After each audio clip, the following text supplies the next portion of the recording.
Boa noite, mais uma vez, tanto para os irmãos presenciais, quanto os que estão também nos acompanhando, ou que vão ouvir durante a semana, durante os dias adiante, através da teletransmissão. Nós agradecemos a Deus, porque esse vírus, ele acelerou uma iniciativa, tanto nossa, que já tínhamos, e acelerou das outras igrejas, para poderem sair das quatro paredes de uma forma inédita e diferente. Graças a Deus por isso. Por isso que nós não devemos, de tanto que nós não devemos reclamar de nada que acontece conosco, porque em todas as situações nós devemos fazer uma oportunidade de cultuar e pregar o Evangelho. Esta semana eu estava estudando, mais uma vez, a situação do apóstolo Paulo, até para embasar o nosso estudo da carta aos Romanos, que nós não vamos hoje, nós vamos fazer um parênteses devido à ceia, onde o apóstolo queria ir para Roma, visitar os irmãos, na sua viagem que ele planejava ir à Espanha, e ele disse para os irmãos: eu vou passar, nem que for para ver os irmãos bem rápido. Mas nada disso aconteceu. Ele foi para Jerusalém, lá ele foi preso, e ele foi para Roma algemado, como um preso. Mas ele não reclamou. Provavelmente, nós, numa situação igual a dele, gostaríamos de ir na janela de um carro ou com os irmãos livres, e é o que Paulo queria fazer, mas ele foi vigiado por guardas, já sem a liberdade física, mas dando graças a Deus por não terem atado a boca dele. Amém? O que nós precisamos aprender é fazer bom uso de todos os momentos em que nós estamos. Amém? A nossa ceia desta noite, um dos memoriais que o Senhor nos deixou, nós vamos fazer uma breve meditação, um comentário, e eu quero partir com os irmãos a partir do início em Colossenses, capítulo 3, versículo 1 e 4. Colossenses, carta, uma das 4 cartas que Paulo escreveu do cárcere. E esta carta, Paulo faz um apelo, uma invocação, principalmente nessa altura que vamos ler, sobre as questões espirituais, as coisas de cima dos céus. Leitura. Portanto, se já ressuscitastes com Cristo, buscai as coisas que são de cima, onde Cristo está sentado à destra de Deus. Pensai nas coisas que são de cima e não nas que são da terra, porque já estáis mortos e a vossa vida está escondida com Cristo em Deus. Quando Cristo, que é a nossa vida, se manifestar, então também vós vos manifestareis com Ele em glória. Amém? Oração. Amado Deus, nós te pedimos que o Senhor nos dê sabedoria, consciência das suas verdades e que podemos não só falar, como também ser praticantes, veículo santo do seu nome, e que cada coração presente, ou que vai ou está nos ouvindo na teletransmissão, possam estar dilatados para poder usar desse tempo disponível e da oportunidade de ouvir do Evangelho como um tempo precioso, como um momento precioso. Que assim seja, segundo a vontade de seu Filho, nós queremos te agradecer. Amém. Irmãos, nós precisamos tomar certas posturas, e Paulo aqui toca no assunto pensamento e busca de coisas em lugar determinado.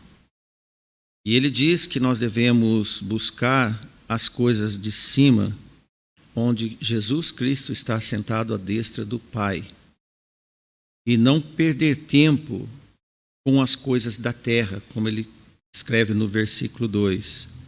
Uma porque todos os crentes verdadeiros já se desligaram destas coisas da terra, e ele usa no versículo 5 a palavra mortificai, que é prática de matança das coisas carnais. Mas o versículo 4 tem um miolo interessante do nosso entendimento e propósito da pregação de hoje, para ler novamente e trazer esta meditação. Quando Cristo, que é a nossa vida, se manifestar, então também vós vos manifestareis com ele em glória. Nós aguardamos Jesus voltar. Amém? Jesus disse na ceia que todas as vezes que comerdes e beberdes, anunciai a minha morte até que eu volte. Interessante que antes da ceia, nós vamos observar o que Jesus disse aos seus discípulos, e o dito de Jesus aos seus discípulos foi reservado apenas para eles, e isto ocorreu em Jerusalém.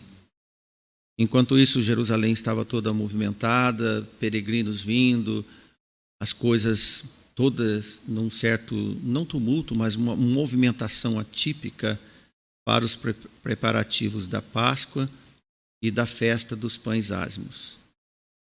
A festa dos pães ázimos demorava 7 dias e depois vinha a Páscoa. No mínimo, eles ficavam uns 10 dias em Jerusalém, comendo, bebendo, se hospedando, armando as suas tendas. E era um movimento inédito, anual, o que acontecia. Enquanto isso, Jesus, num cenáculo fechado, orientava seus 12 discípulos sobre a sua partida. E ali estava a igreja do Senhor.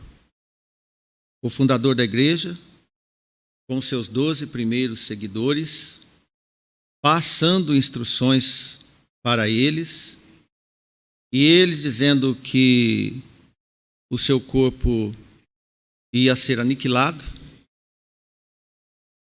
e que eles deveriam praticar a ceia até o dia que ele voltasse. Anos mais tarde, quando Paulo já estava preso, Jesus ressurreto, foi quando ele escreveu o livro de a carta aos Colossenses, e dizendo que deveriam pensar nas coisas que Jesus tinha falado na última ceia para eles. De forma que a igreja começou pequena, ela não é grande até hoje, é uma igreja pequena.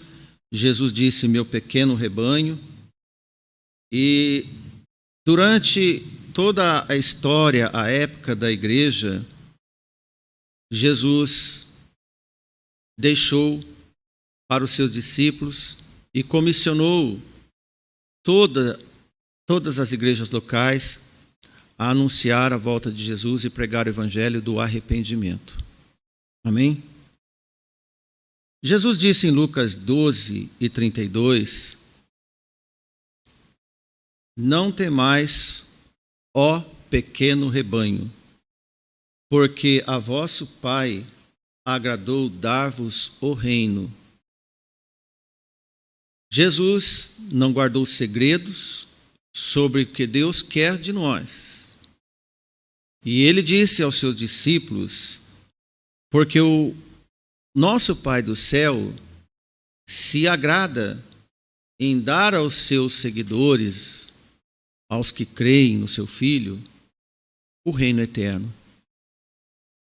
Então podemos dizer que somos estranhos nesse mundo, esquecer as coisas da terra, pensar nas coisas do reino eterno e buscar as coisas do reino eterno. Esta é uma reflexão para que possamos tomar a ceia certos, tão certos quanto devemos estar, que estamos buscando o que agrada ao Senhor, porque Ele também se agrada em dar o reino para nós. Amém? Durante essa primeira ceia, é bem conhecido quando nós lemos em Mateus capítulo 26, como quase sempre nós lemos a partir do versículo 26 também, e relata o procedimento. Quando Mateus escreve que Jesus tomou o pão, abençoou, partiu e deu aos seus discípulos e disse: tomai, comei, este é o meu corpo. Depois ele tomou o cálice logo em seguida, ele deu graças a Deus, dizendo: bebei dele todos. E ele explicou, dizendo que isto é o meu sangue, o sangue do Novo Testamento, que é derramado por muitos para a remissão dos pecados. Logo à frente, no versículo 29, é onde Jesus faz um pacto de compromisso inédito. E digo-vos que, desde agora, não beberei deste fruto da vide, até aquele dia em que beba de novo convosco no reino do meu Pai. Cidadãos do reino eterno participarão da glória eterna. Você tem que ter certeza que é um participante do reino eterno. Naquele momento único, Jesus disse: mas eu lhes digo. Ou seja, a observância da Páscoa e dos ritos que sombreavam as coisas futuras na festa dos pães ázimos da Páscoa terminavam ali. Tanto para os judeus quanto para os gentios, que não tinha nada que inventar Páscoa alguma. Terminava tudo ali. E o que acontecia lá fora não nos pertence mais. É isso que Jesus estava dizendo a eles. A Páscoa, a festa dos pães ázimos, toda essa movimentação não nos pertence mais. E não beberei mais do fruto da videira, até que eu beba novo no reino de Deus, o reino eterno. Por isso que nós vivemos em esperança até que o Senhor volte, para que possamos nos confraternizar na grande ceia da volta do Senhor, no encontro com Ele. Isto é, irmãos, não beberei mais antes de morrer. O próximo fruto da vinha que beber não será mais terreno, da qual não devemos pensar mais, mas será celestial, e juntos estaremos a tomar, principalmente Jesus e todos os santos. Nesse momento, em pouco tempo, Jesus estava para ser crucificado. Era a última noite da exposição trágica, de traição, de abandono, fuga, choro e prisão e morte e crucificação de Jesus. Lá fora desse lugar reservado, o formato de todos esses holocaustos e peregrinações estão prestes a ser finalizados. O verdadeiro cordeiro estava para ser sacrificado por aqueles que estavam lá fora, por eles que estavam com Jesus e para todos que ainda haviam de vir, para todas as nações. Na verdade, Jesus disse: a graça salvadora chegou de vez. A graça salvadora chegou de vez. Porque esta foi a última vez que ele participou da Páscoa e a primeira e única apenas com eles. Sabemos que Jesus ia a Jerusalém quando ele saía da sua cidade, lá do norte, da Galileia. Eles migravam, iam para Jerusalém. Certa vez Jesus ficou até com 12 anos. Mas agora acabou. Não tinha mais Páscoa. Agora o Cordeiro Imaculado, que João anunciou: eis o Cordeiro que tira o pecado do mundo. De forma, meus irmãos, daquele dia em diante, até quando o reino do Pai for estabelecido, participaremos juntos, a Igreja do Senhor, representando por memoriais, por memórias e na santificação. Por isso a nossa vida deve ser separada para o Senhor, como Paulo escreveu, pensai nas coisas de cima, onde Jesus está, e as bênçãos, os galardões, todos estão reservados para aqueles que são obedientes no Senhor. E Jesus se identifica de vez, diante de todos os procedimentos da festa da Páscoa, ele era o verdadeiro cordeiro que logo em seguida seria sacrificado. E que, a partir de agora, tudo deveria nominalmente ser em torno do seu nome. Toda a nossa vida hoje é em torno do nome de Jesus. Por isso que nós somos chamados de cristãos.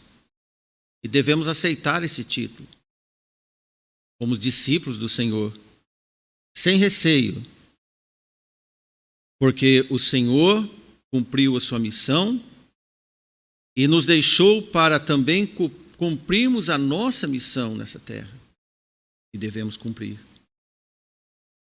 E ele disse em Mateus 25:13, na parábola das 10 virgens: vigiai, pois, porque não sabeis o dia nem a hora que o Filho do Homem há de vir.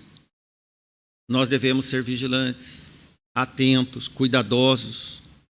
Quando ele disse: quando eu beber de novo convosco, disse Jesus, a reunião do reino dos céus é frequentemente representada na Bíblia sobre a imagem de uma confraternização contínua e eterna.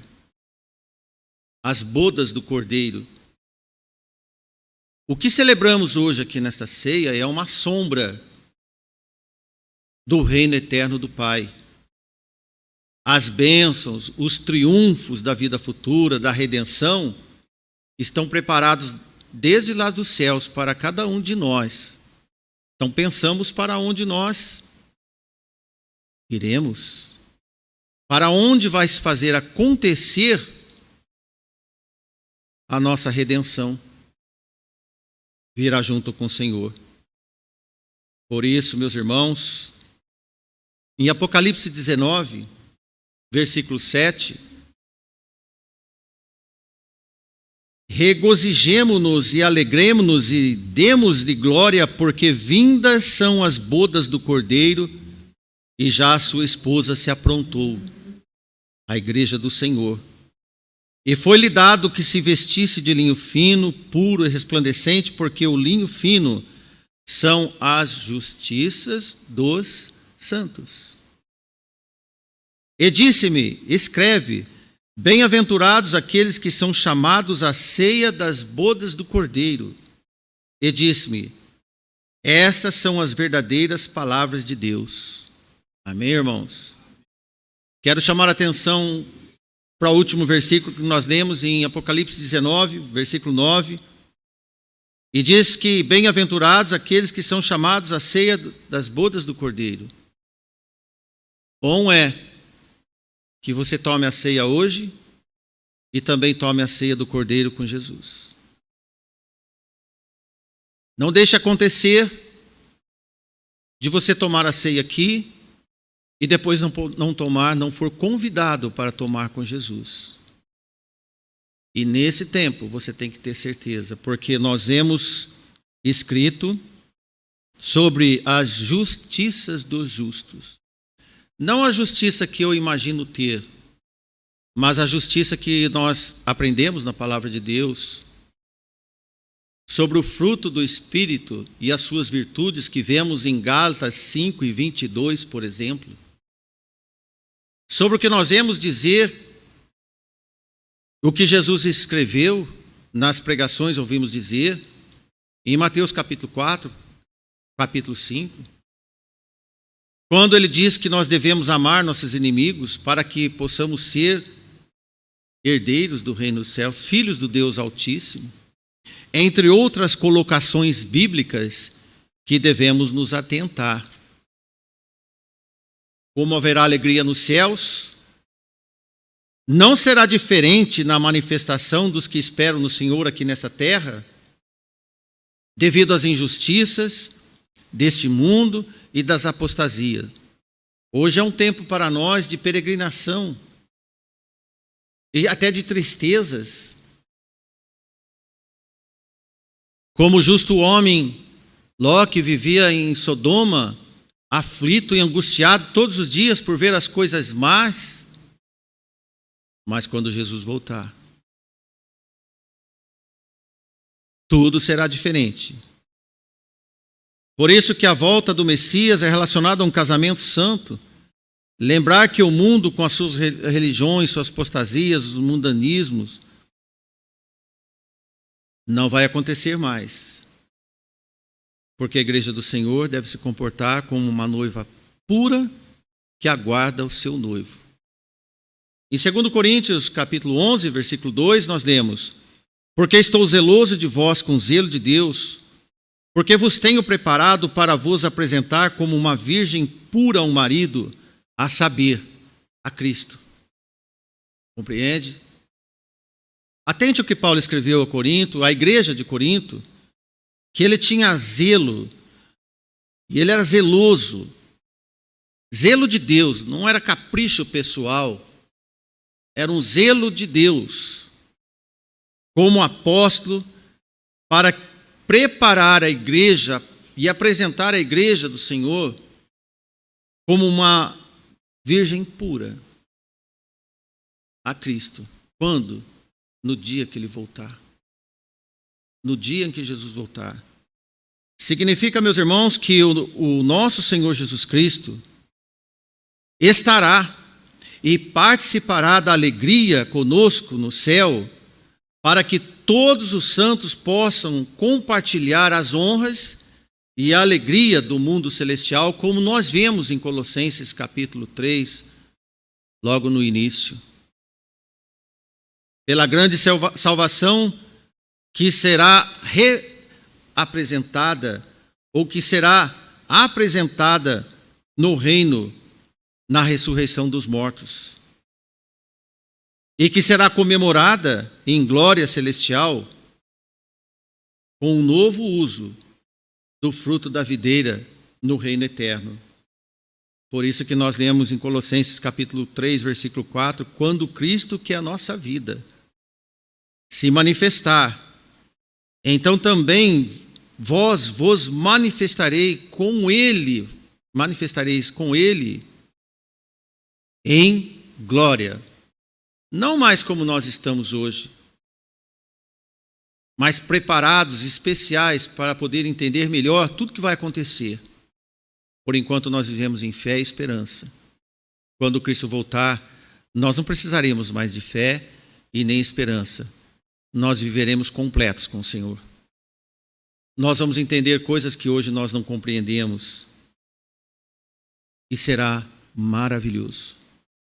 Por isso a ceia, neste tempo nosso das imperfeições, ela não deixa de ser maravilhosa. Nós devemos nos confraternizarmos, nos alegrarmos e de comum acordo, de comunhão no Senhor, anunciar: esperamos Jesus voltar. Amém? Abençoados somos desde já. Tenha certeza, tenha fé.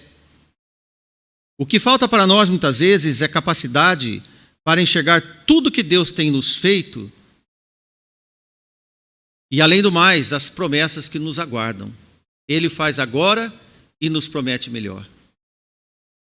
A suficiência de Cristo é importante. E agradecer e esperar com a igreja desde esse tempo de agora, cada dia melhor. Por isso que a ordenança do Novo Testamento apela para que tenhamos comunhão mais íntimas, juntos, a começar por aqui e a terminar no novo início da glória eterna, no ambiente mais excelente, no estado celestial. Em 1 João 2,28 nós lemos, novamente uma orientação de um outro apóstolo, 1 João 2,28.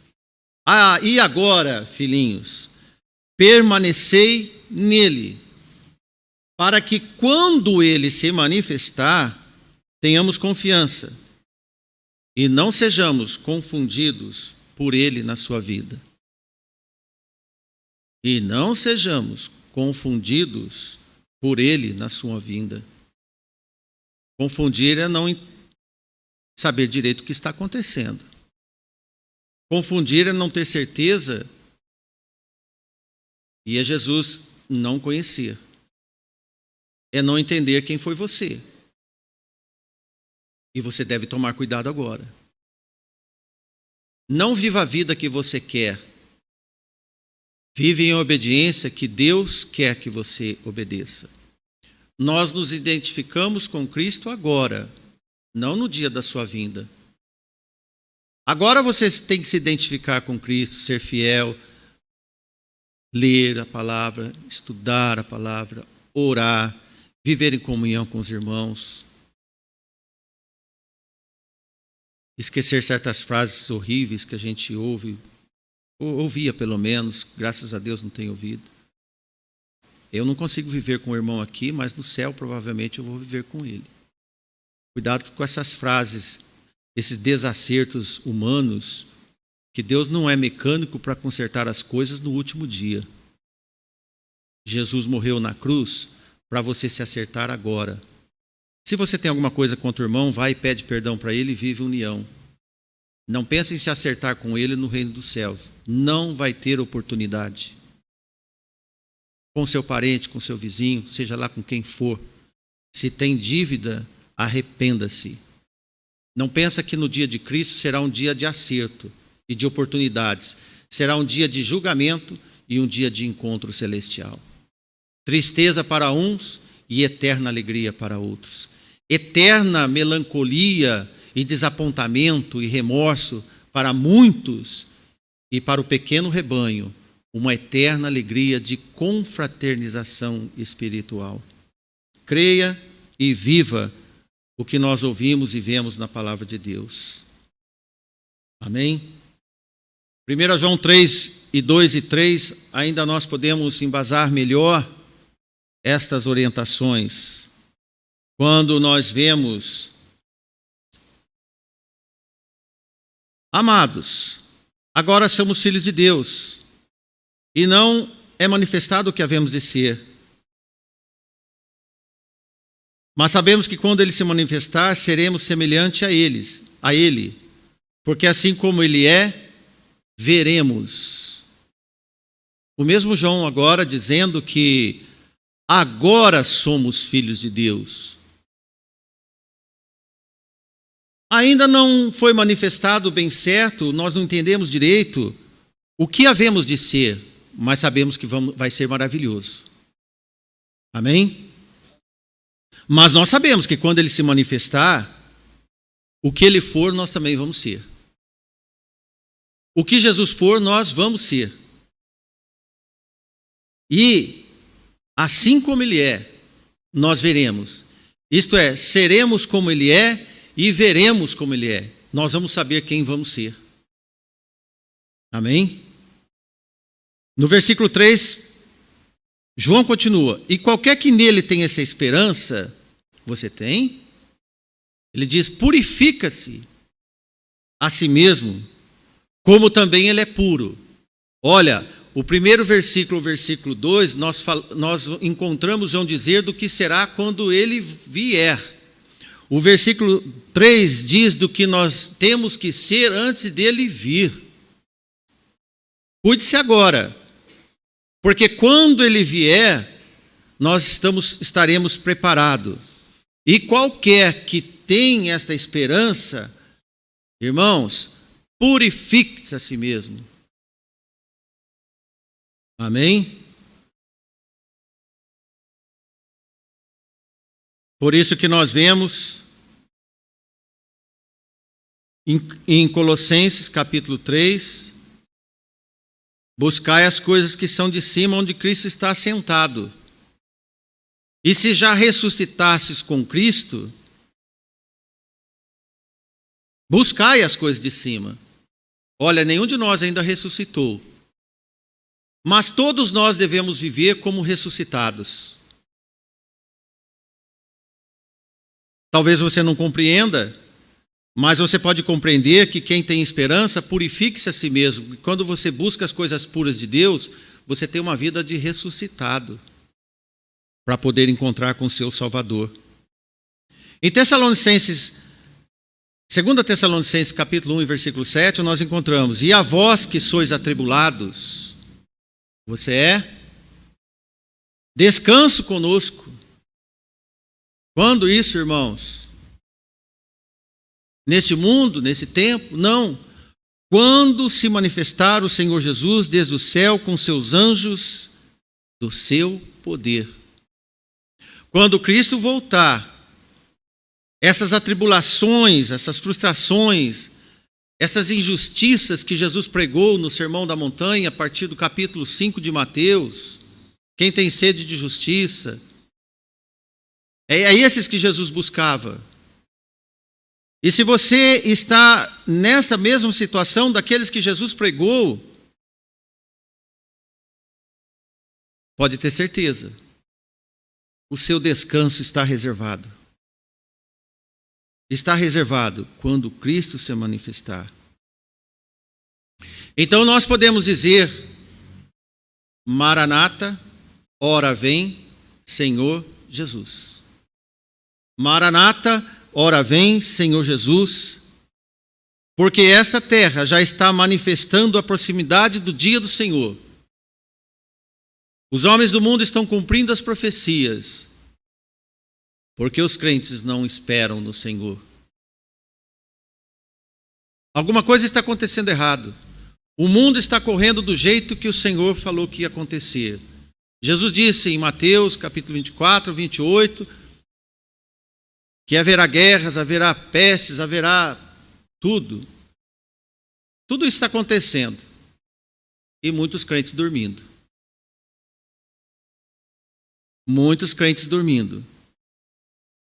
O livro da Revelação, de Apocalipse, encerra as palavras do Senhor, confirmada pessoalmente seu autor, nosso Senhor Jesus Cristo, sobre a sua volta. Em Apocalipse 22, versículo 20 e 21, e assim está escrito: aquele que testifica essas coisas diz: certamente cedo vem. Amém. Ora vem, Senhor Jesus. Maranata. A graça de nosso Senhor Jesus Cristo seja com todos vós. Amém.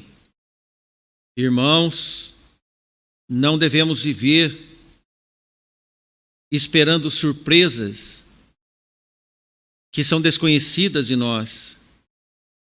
Porque Paulo diz em 1 Coríntios 11, 28, nosso último versículo: examine-se, pois, o homem a si mesmo, e assim coma deste pão e beba desse cálice. Para terminar esta noite, deste devocional, dessa meditação, Paulo diz sobre a ceia: examine-se, pois, a si mesmo, e está tudo ok. Estou no Senhor, aguardando Jesus, estou unido com a minha igreja, amo meus irmãos, a minha vida é uma vida de esperar Jesus. Então tome a ceia. Porque aí você está certo que esse tempo das provações, esse tempo dos nossos sofrimentos, está diminuindo cada dia mais. Porque assim que o Senhor se manifestar, esse sofrimento vai passar. E os homens do mundo vão continuar carregando a eternidade, todos os seus atropelos, suas frustrações, numa qualidade pior que eles imaginam. Alguns dizem o inferno aqui mesmo. Nós não dizemos que o céu é aqui. Amém? Nós cremos que Jesus virá dos céus e vai fazer uma obra maravilhosa. E essa obra que ele vai concretizar na sua volta, você deve assumir compromisso antes dele voltar ou antes de você ir. Amém? Que Deus nos abençoe. Que Deus nos ajude. Amém.